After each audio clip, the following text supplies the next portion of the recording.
You know, Cowboy Nation, I just think it's funny. I knew that the trolls would come to my channel and criticize the Mazi Smith pick.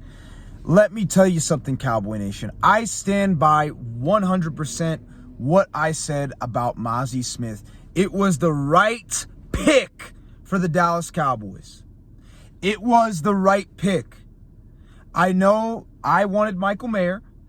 I know that some people wanted Joey Porter Jr., some people wanted Steve Avila, but let me tell you something. Steve Avila, first of all, would be a good pick, Cowboy Nation, but not in the first round. You don't believe that Mazi Smith was worth a first-round talent? Well, guess what? The scouts disagree with you. Look at his NFL draft profile. He was projected to be taken between rounds 1 and 2. And basically, when you're picking at the 26th pick like the Dallas Cowboys did, you're basically taking a second-round draft pick, Cowboy Nation. You're basically taking a second-round pick. And we got a good, solid player. You know what Mazi Smith does well? He stops the run well. He moves laterally well. He's able to shed blocks. He's able to dominate at the line of scrimmage. And guess what? The guys that we have now, hate to break it to you, but guess what? Neville Gallimore and Quentin Bohanna are trash when it comes to taking over a game. They get bullied.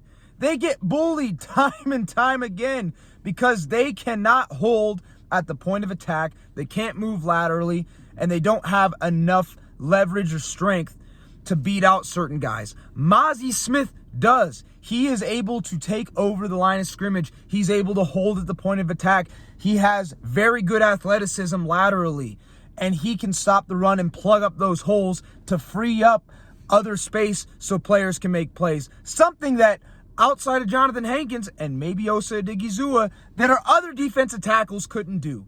It was the right choice. And I get it. A lot of people wanted Michael Mayer. I wanted Michael Mayer. But does it make sense? I said in my pre-draft video that we already have a solid tight end in Jake Ferguson. Michael Mayer would be nice, but Jake Ferguson is good enough to take over the starting tight end role along with Peyton Hendershot. People were saying Joey Porter. I even like Joey Porter. Joey Porter is a good player.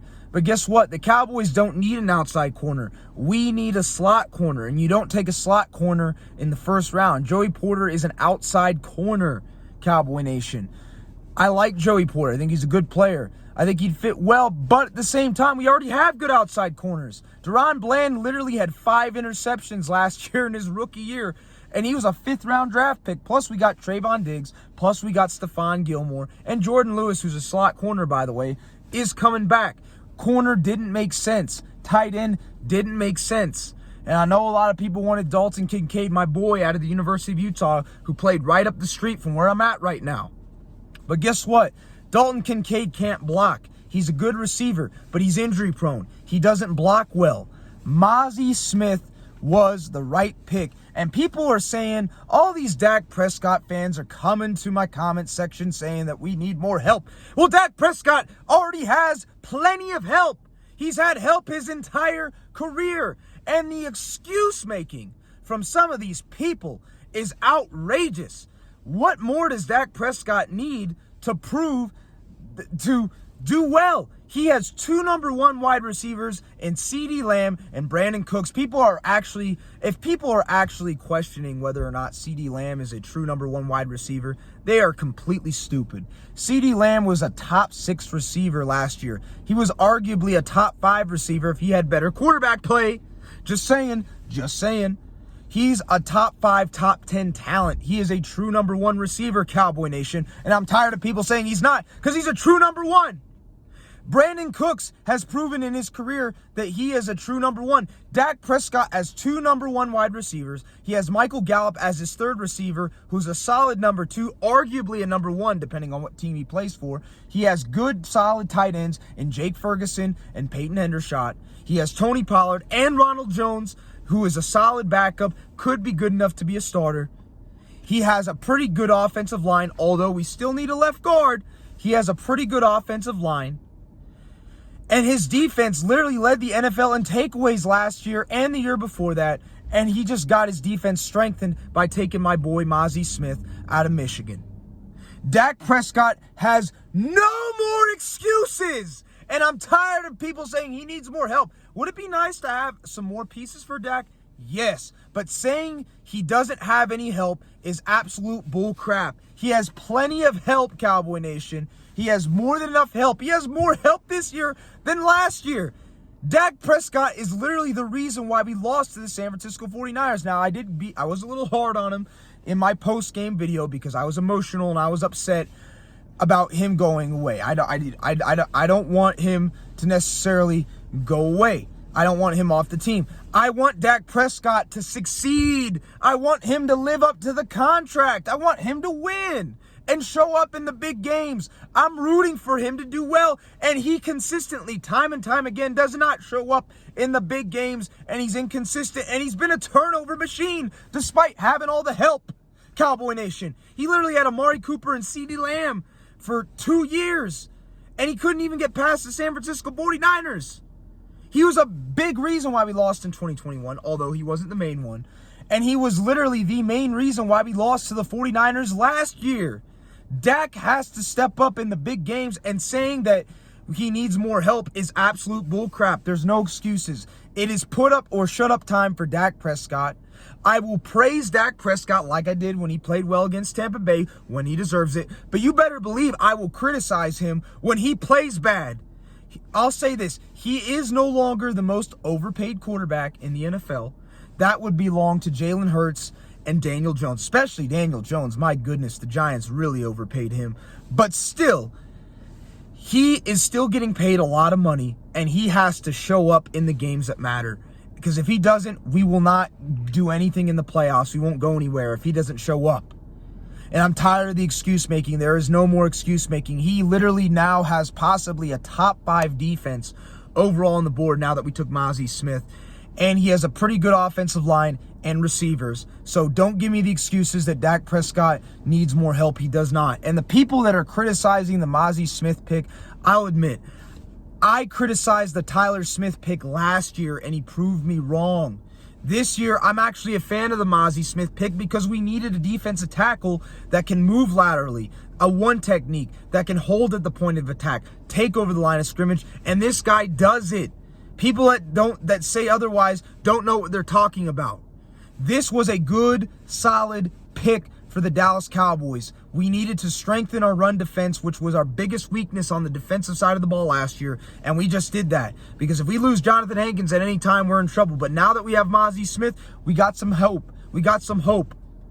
And we need to transition Neville Gallimore to a 3 technique because he's not good enough to play a 1 technique. He just gets bullied too much.